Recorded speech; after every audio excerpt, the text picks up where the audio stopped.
La démocratisation sanitaire, c'est vraiment casser toutes ces barrières, que le grand public, que quelle que soit la personne, qu'elle puisse comprendre.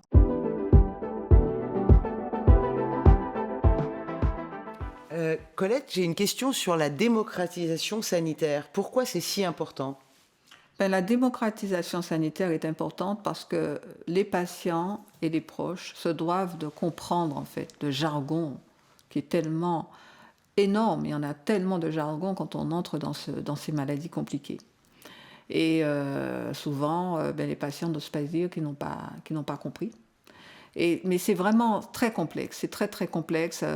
Alors ils sont tentés à aller sur Internet, c'est pas toujours évident. Au sein des associations de patients et de proches, eh bien, on peut effectivement avoir accès à des explications pour mieux comprendre.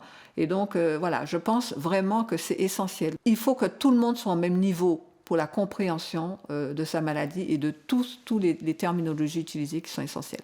Vous disiez que c'était aussi important que non seulement les patients et les aidants puissent avoir un accès simplifié, je dirais, à ces mots, à ce jargon-là, mais aussi pour tout le monde, le grand public, parce qu'on est plus ou moins tous impactés et qu'on n'ose pas forcément poser des questions parce qu'on se dit mais je vais paraître complètement con, les gens tout le monde doit savoir sauf moi. Voilà ce qu'on se dit. Et donc il faut peut-être casser aussi ces barrières-là. C'est ça aussi la démocratisation sanitaire. Ah oui, la démocratisation sanitaire, c'est vraiment casser toutes ces barrières, que le grand public, que quelle que soit la personne, qu'elle puisse comprendre. Et pour cela, il faut effectivement des moyens pour pouvoir expliquer.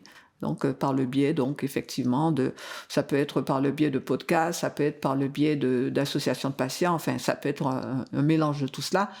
Donc l'information pour tous. Merci beaucoup Colette Casimir.